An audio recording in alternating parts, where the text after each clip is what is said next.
And we are live. Today we are going to welcome back Dom and vEmpire. For those that did not tune in for the first stream, could you give a quick introduction of who you are and what vEmpire is all about? Yeah, 100%. I'm Dom, CEO of vEmpireDAO. We are what I describe as the first layer 2 metaverse token, in that we are built around and encompass all other metaverse and gaming tokens. So we offer the world's first and only, to my knowledge, metaverse token staking platform. We facilitate the staking, we pay out rewards in our token Vemp, and then we also pay out rewards in the token staked. So we have Mana on the Binance Smart Chain, we have BNB as well as having Vemp on there. Back to Ethereum, we got Sand, as I say, Mana, Axie, Ethereum itself. So we operate sort of like a virtual property fund, but the great part of Vemp is that when you stake it into our DAO, you earn 10 to 20% of the profits from every single metaverse pool. So effectively, rather than having to pick, do I buy a piece of land in Sandbox in Decentraland, by owning Vemp and staking it, you don't have to back a horse. You can get access to profits across over 10 different metaverse tokens, metaverses, I should say, and hundreds of NFTs, Bored Apes, Mutant Apes, Bored Ape Kennel Club, all stuff that usually people may not be able to actually afford in real life. Okay, so let's say if I had some Vemp tokens and I was staking it, how would I go about getting the profits? Would you have to sell some of your assets, or is it income that's generated through the land plots or the NFTs? So our preference is always to hold on to the assets and redistribute income in the token staked from play to earn, rental income, events, etc. So we don't just want to be sort of a land baron that buys and sells and flips properties. If you talk to Decentraland or Sandbox and you ask them what the most annoying part for them is, it is people basically just buying land and not actually building. So we didn't want to be part of that problem, which is why everything we have, as you can see by some of the stuff in the social hub here, we do actually build and develop both in Decentraland and Sandbox and others. So yeah, obviously it's difficult, and every single metaverse is different.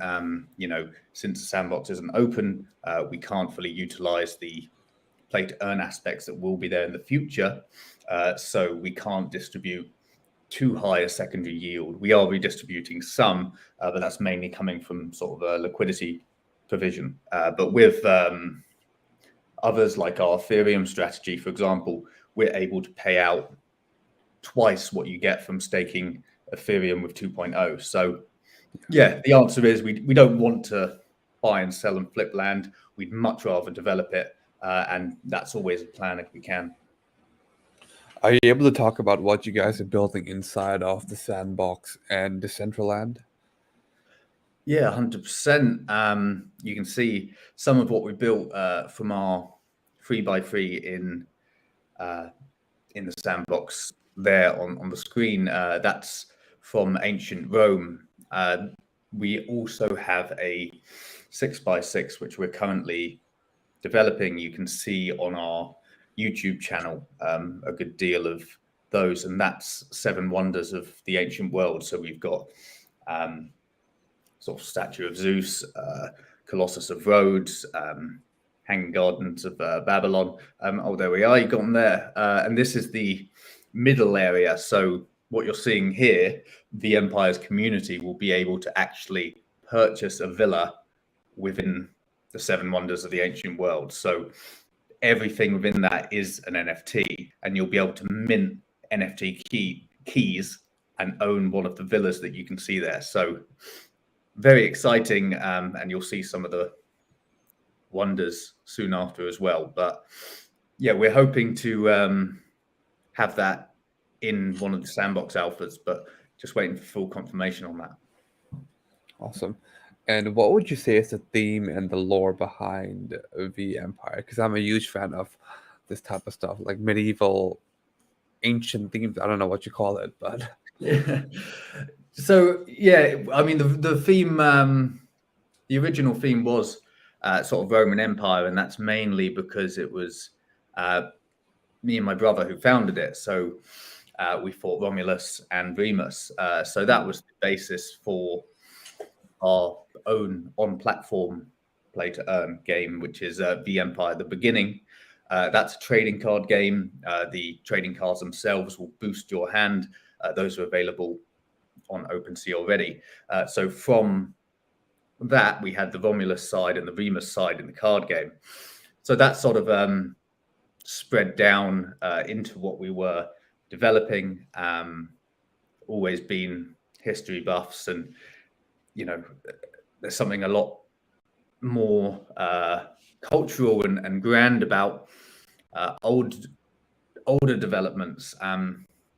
With new stuff, it's all a bit sleek. Maybe, I guess we're old-fashioned. Maybe that's why in our taste. But that was preferences, I guess. Don't change what's not broken. Yeah. So you do have a brand new NFT collection coming up. The full collection, if I pronounced that right. Plebeian Council, yes. So actually the final sales, I think, ended today. Main sale was over last week, but those are available still on the secondary market. So yeah, Plebeian Council was council of the common people in Rome. So pleb now obviously is an insult, but it's an insult because it means common, and that comes from Plebeian Council, which is a council of the common people. But now obviously it's just an insult. So you've got those two. I think the one that you had on the left-hand side is of my brother, which is the Remus ones. Oh no, it just looks. Oh no, that is him. Yeah, because he's got the ear taken out. He doesn't actually have a missing part of his ear, but he does jiu-jitsu. He's a purple belt, and so his ear is very cauliflowered. So not quite got a chunk out of it. He's still never managed to beat me in a fight, though. Oh shit! Wow. That's because I'm. Do you do jiu-jitsu? Do you do jiu-jitsu as well? No, funnily enough, we have this joke. So I first started out. I did mixed martial arts, and then he started martial arts, but he did Wing Chun Kung Fu. Then I started doing jiu-jitsu, and then he started doing jiu-jitsu. So basically, he just was always copying me. So funnily enough, no, I gave up after I started working in London in finance. I gave up any sort of martial arts, but he's carried on, and yeah, he still does it now, and he's purple belt. So I think it's brown, and then he's onto his black belt. So close. No, he still does it. I imagine it must have been quite the journey. That's hard to get, for sure. Yeah, I think it takes every single course is different. But we, I don't know if you're into your UFC, but we used to train with Jimmy Manuwa, who's a British UFC fighter. But yeah, I don't follow it anymore, so I don't know if he's still around and kicking. Too busy with the NFT space now. Yeah, I know. It's nonstop. Fair enough. Can't get away from it. Can't afford to lose any more brain cells. So what is the utility behind the Plebeian collection, and how is it different from the first collection you guys released? So the first collection is the trading cards themselves for the game. So one of the sort of complaints of trading cards, there we are, there's Remus. One of the complaints of trading card games on the blockchain, NFTs, is that I think, for example, Parallel, I think it costs like $100,000 to get the full set of cards, which isn't necessarily achievable. Well, not necessarily, it isn't achievable for the vast majority of people. So with the NFTs, what we wanted to do was give them utility in that they boost your hand, but skill-based players who don't own the NFTs can still beat somebody who does. So how I like to describe them is that just like how at a casino, the house wins because they have a 1, 2, 3% advantage in roulette and blackjack.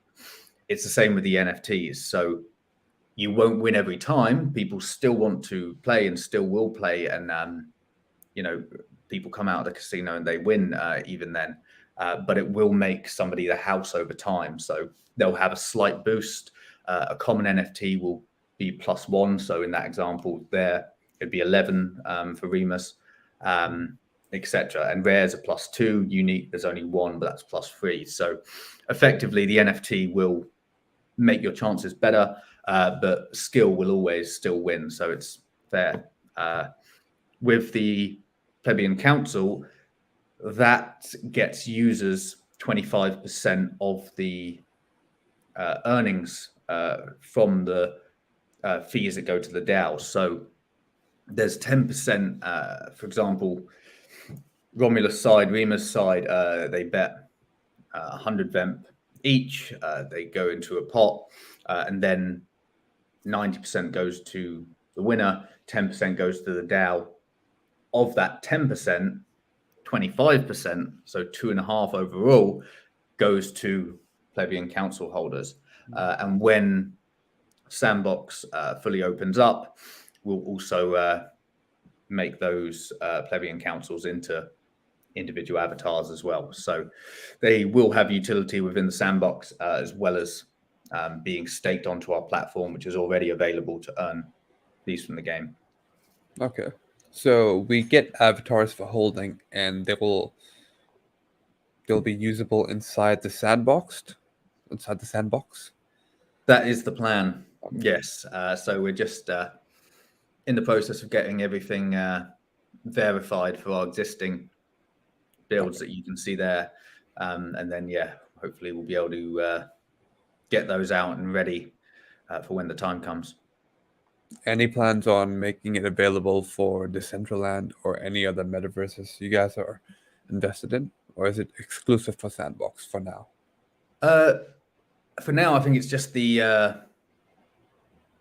only place where we can make it that custom. At the moment, the wearables in Decentraland you have to apply for. But yeah, I mean, if we can, we will, I think is the main takeaway.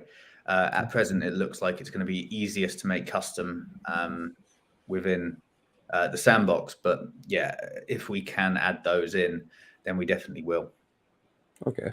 And for the trading card game, what's the mechanic like? Would it be something similar to Hearthstone or Gods Unchained, or is it something completely different? So in terms of the mechanics, it's most similar to Gwent, which is the card game within The Witcher, which is the now series on Netflix. Before that, the game. So there's a game. I'm not familiar with the game, but fair enough. But so Gwent was a game within the game The Witcher. It was just a mini game, a card game, but it was so popular that it got its own game from the game. So the key mechanic is that you decide when to end the round. So even though it's best of 3 rounds, the game is played across all of them. So you have 15 cards, and for example, you can't play them all in the first round, because if you do, then your opponent will win rounds 2 and 3. So you need to pick where you play your cards when. So the strategy isn't just in one round, it is across all of those. But we used and got the seal of approval from a company called Machinations, and they basically model game economies. So they played something like 3 million cards and 300,000 games simulated to make sure that our cards were well balanced, so that not everyone picked one brother over another when they were playing against each other. So everything has been tested to fine details, and the balancing is extremely good. Okay, cool. And have there been any updates made to the staking platform? Because I heard that was. Is that something you want to talk about? Yeah, so newest pool is Ape, which is obviously ApeCoin, Bored Apes. That is a completely liquid pool. So when we first launched, we wanted to make sure that when we were buying lands, we were able to build and spend all of the stake tokens on building up a mature portfolio of assets. Because if, for example, you were constantly getting redemptions, you need to, sell assets and flip them, which we mentioned we don't want to do, in order to give that money back. So there's been a 6 to 12 month lock. I think we're about 7 months in, and in the next couple of weeks, we are adding liquidity to our AXS Axie pool and to our Starlink pool. And then we'll add Sand and Mana Ethereum over the next, 5 months guidance. But yeah, we've added Ape.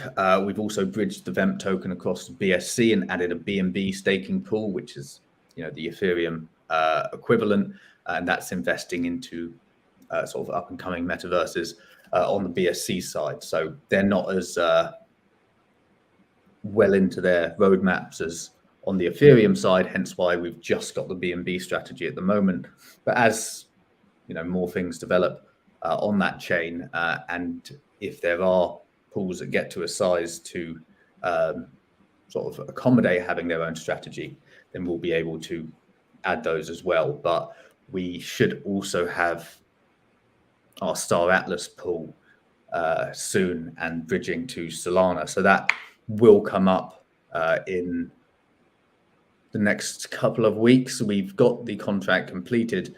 We're just trying to find a good Rust auditor just before we push that out. Want to make sure that we do have an audit, but our previous auditing relationship don't do Rust. They're just Solidity. So there's plenty coming up. Okay. So are these dual-sided staking pools? So you would have to add, let's say if I want to add liquidity for ApeCoin, I would have to add ApeCoin and VEM tokens? No, so this is single token staking. So it's not the case where you're adding it in like a DEX and for LP or liquidity provision. So it's just purely stake your ApeCoin into the pool, and then you'll earn rewards in VEMP. So we're not looking for liquidity. We're just looking for the token itself to use it and monetize it within the metaverses themselves. So by staking ApeCoin or by staking Sand, by staking Mana, you earn rewards in VEMP as the primary yield, and then we return a secondary yield in that token that they've staked. Or with Axie, for example, we actually return both SLP, AXS, and VEMP. So we're a yield aggregator as well. It's hard to sort of segregate what we do because we can't really be grouped with others as we're gaming, metaverse, sort of DeFi. We're not any of them specifically, but we are a mixture of all three. So we don't currently have any like-for-like competition. We're very unique in our approach, which gives us the advantage because since we started investing in the metaverse, this was way before Facebook rebranded and we had the big metaverse bull run that we saw. We were investing back when you could get 3x3 for $50,000. So those are now worth, especially in the locations we secured, upwards of $500,000. So we got in at such an early stage that anyone who wants to come in and try and do what we're doing has to pay at least a 10 times premium just to get the same assets that we were buying all the way back in September. And outside of staking, are there any other ways you can accumulate VEM tokens?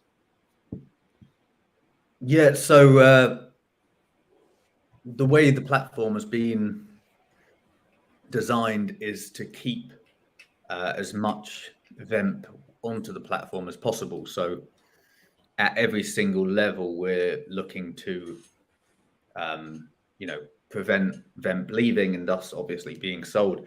So when people stake their metaverse tokens, they earn the two yields. So the vemp yield they earn, they can restake into our DAO, so that they're earning vemp interest on their vemp interest. The metaverse token yield they can restake into our metaverse pools, so that they're earning vemp interest and metaverse interest on their metaverse interest. And then the cycle continues. So the sort of compounding of interest on interest on interest just leads to exponential growth of yield. So the only time that you can break that cycle and stop the sort of exponential yield and profit growth is by selling. So every incentive is there to keep them onto the platform through staking, but they also have the play to earn game where you can stake vemp into excess vemp. So there's different levels of staking. So even the game, for example, you use vemp. I thought I just got the camera just went to just me then, and I thought have you dropped off? I'll keep talking anyway.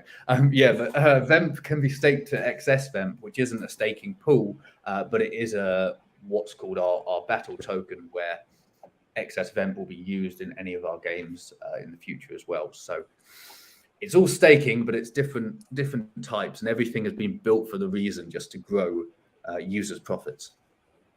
Okay, cool. So, what are your thoughts on the current state of play to earn and the metaverse? I know that those are two separate things, but just curious. There's a lot going on.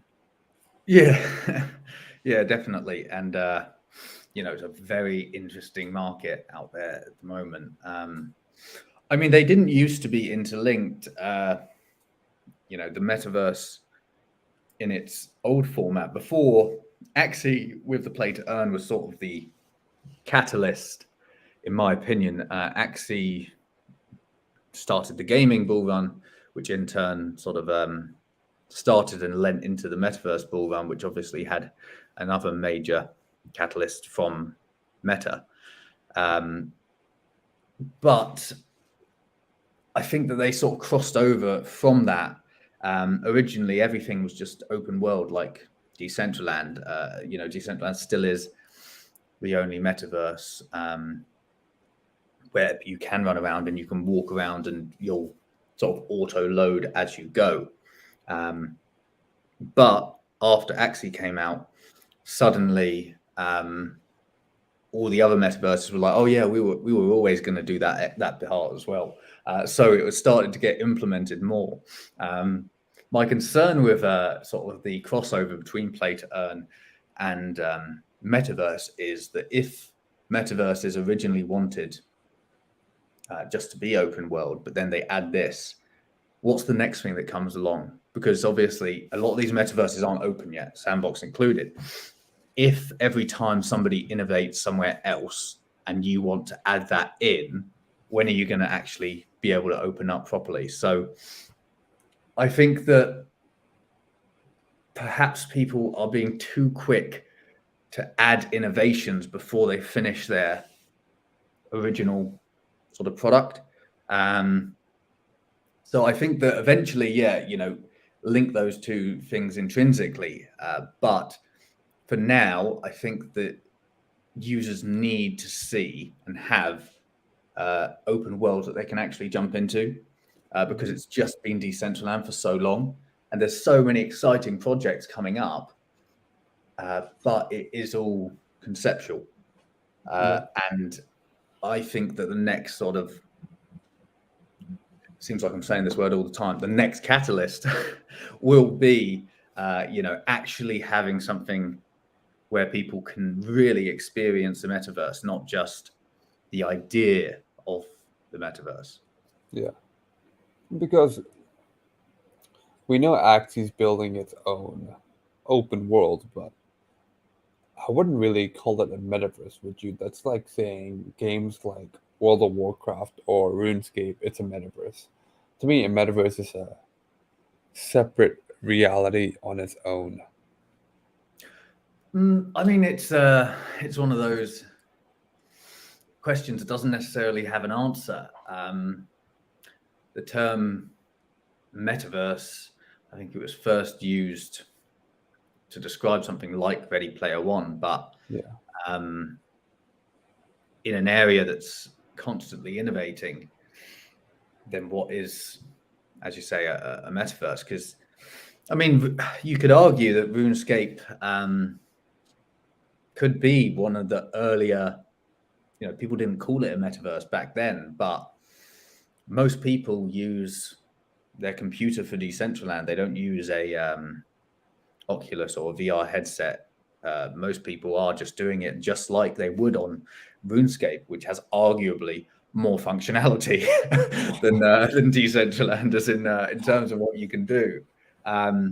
It's just the owning the land and actually having more free will and movement.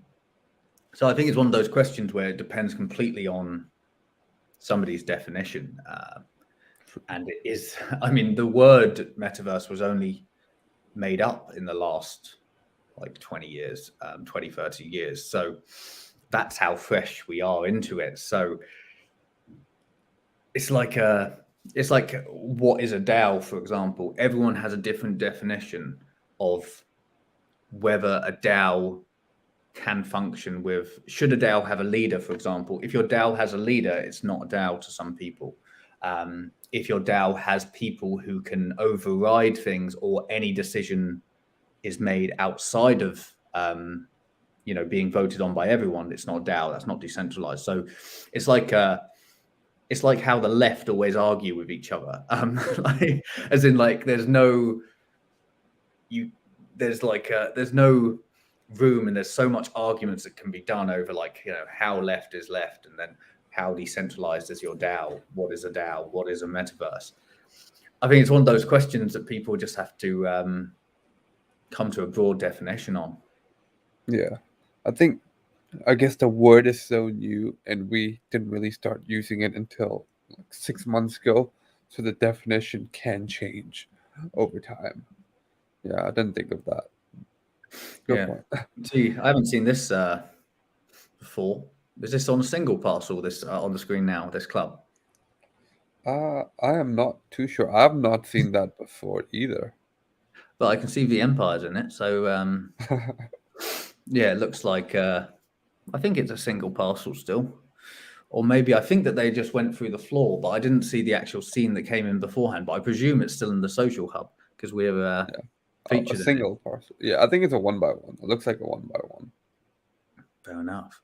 Yeah, you get significantly more space in the sandbox than you do in Decentraland. I think a single parcel is 16 by 16 meters in Decentraland, or they might have upgraded it actually to 24 by 24. But yeah, for example,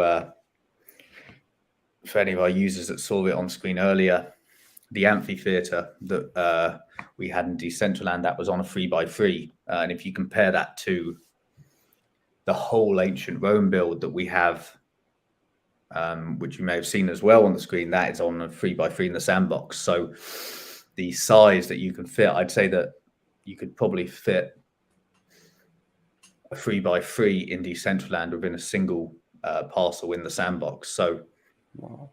it gives you an idea of the size difference, but perhaps that's why the processing is harder and is a bit of a problem within the sandbox, and trying to get that out, because there is so much more world that will eventually be there to sort of put and filter out onto the screen for everybody. Yeah. I'm wondering if dancing is just is that the static state of all metaverses? Is that going to be the thing? Just, it seems that you can't just stand in a metaverse. You have to you're either moving, as in walking, or you're dancing. You can't just hang about. Yeah, I don't know, but the dances are so funny to look at. Like you can't not do them. It does. certainly inspired. And that poor bloke's just tending to his cannon. The other guy is Oh just yeah, just having a whale of a time. yeah. And what, where do you see the whole play to earn space going? Do you think people are really going to make a living playing video games, or do you think it's going to be more of a case where you play a game you enjoy and you maybe earn a couple dollars a day? Uh, I think it very much depends on the state of the world. I'm going to give you way too deep an answer here, so be I'm all for prepared. it. But I think that there is no reason why it can't be. I think that the way the world functions now is that technology is becoming and growing at such a rate that jobs are being automated so quickly, that when people get laid off, they should be able to. I think when people lose their jobs through to sort of machine automation of their job, at present it's a bad thing because they have to find something else to do, and that's why you have unions, and it's why you have strikes when they try and automate something. People blame the technology for it rather than blaming the system that creates that, where everybody needs to have a job. Maximum employment is the goal of a central bank. And the reason you need maximum employment is because that is how the economy functions. You can't have an economy that functions without it. And that's why that is the stated aim of the Federal Reserve, is to have maximum employment. But where you have automation, that's why you have so many people, all of the jobs that were added before COVID. Trump would always talk about his jobs record, which was excellent in adding jobs. But what were those jobs that were added? Low-skilled service jobs. And that the reason why is that you do have the automation coming so quick that it's the only thing that you can create jobs very quickly into. So I don't see any reason why people can't earn their living from play to earn. The only thing that's stopping them is the current sort of monetary system and society. It doesn't function in the way to allow people to do that. It's not built into the system. So if the system can change to accommodate it, then by all means, I don't see any reason why people can't. But at present, that option just isn't available because it's not how the system works. But there's no reason it can't do, but I don't think it's down to blockchain and the games to solve that. It's on a much higher level. Yeah. I mean, if people do lose jobs, I mean, we saw this in COVID. A lot of people lost jobs, and people in third world countries, they saw Axie Infinity, and that's how it blew up. I think COVID is definitely, it had a huge hand in the boom of Axie Infinity. Yeah. So it could definitely 100%. happen with other play to earn games as well. I think so. I think it just, COVID disproved a lot of myths, as in like, if people work from home, they won't do anything. That turned out to be bollocks. Like, as in everything before, sort of everything functioned to make sure that people were being as efficient as possible until the world changed. And then suddenly people realized, oh, actually, it's much more efficient to have everybody work from home because, funnily enough, they do still actually do their work. I think there's a perpetuated myth that if people aren't watched over and monitored, they will just sit around and do absolutely nothing. But people get bored, like, as in people can just be trusted to get on with like what they want to do. Not everyone is just out to try and sort of play and be lazy, as in a lot of the time people just want something to do.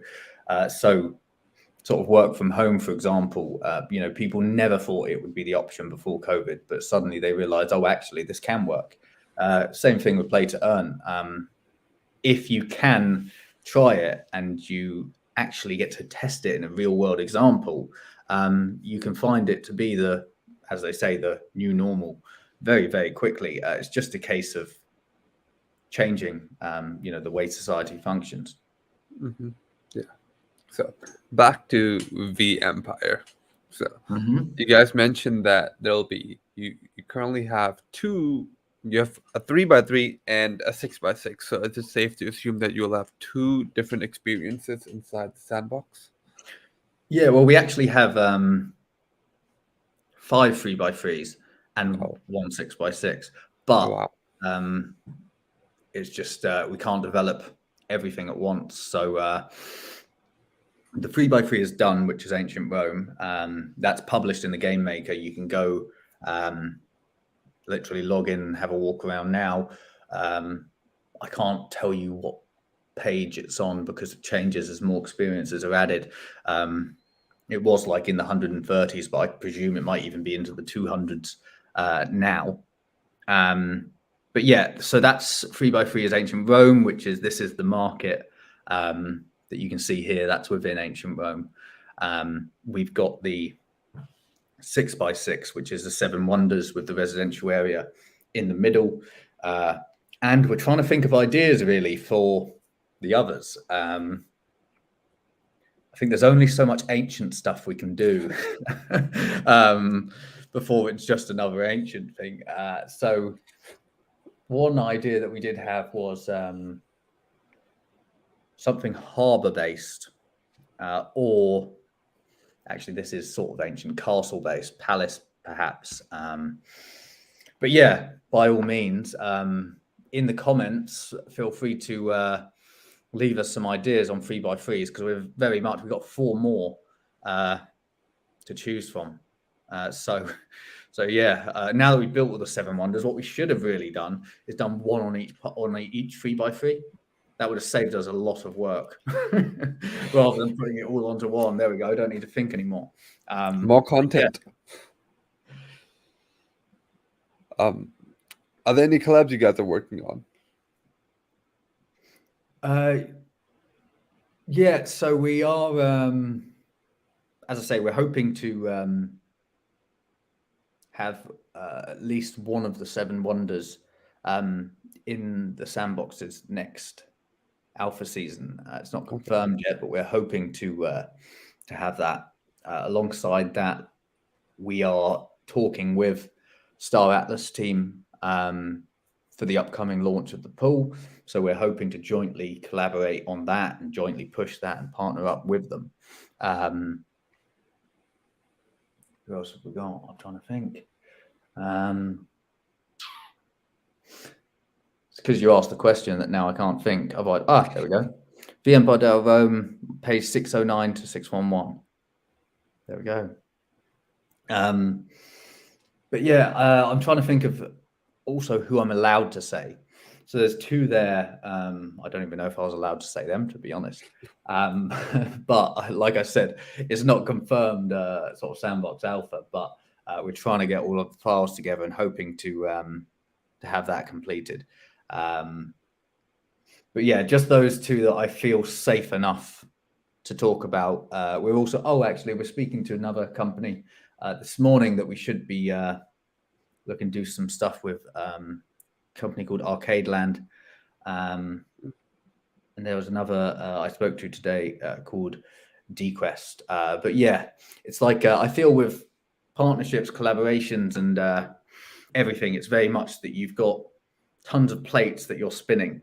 You don't know when one of them is going to drop, but you've got like 5 or 6 up in the air, and it's just a case of trying to sort everything out. But that is crypto for you. It's just speculation of what's coming next, and then hoping that one of them will drop. And then I was explaining to our new CMO, he was saying, so how much notice do we have for these things? And I was like, nothing. Like literally, like we listed on Huobi last week, and I think we had like 3 days notice. Like as in from yes, you're going to get listed to listing date, and it's just trying to prepare him for how little time you have to actually get these things out. Because the thing is, the process is ongoing. With exchanges, for example, you apply to list on all of the top 10, but it's just when do you actually find out and then have time to prepare it? Yeah, it's a fast-paced world. Yeah, it really is. Yeah. Oof. Oh, we've got some people. Fight Colosseum, discussion forum, Olympics, architecture feats, and of course plumbing. Yes, but we're not going to make it out of lead though. That was one of the downfalls of the Roman Empire. Apparently, the reason why the Roman Empire collapsed was because all of their plumbing, which they were so well known for and got forgotten afterwards, they had all of their plumbing systems built with lead.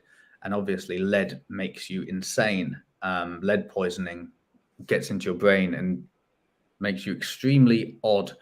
So apparently that is why the Roman Empire fell, because everyone just went mad. So little known fact for you, that's one of the things that was blamed for it. But yeah, unfortunately, we do already have the Colosseum in Rome. We don't have any lead plumbing though. I'm not sure the weight of that will be carried by processing power. So, was this comment in relation to vEmpire, or was it I think just it was when history? I asked about ideas for the 3x3 Okay, okay. parcels. I think that was where it came Yeah, from anyway. But then the plumbing aspect got me onto that little known fact. yeah, that makes sense. So, what can people look forward to in vEmpire over the next few months?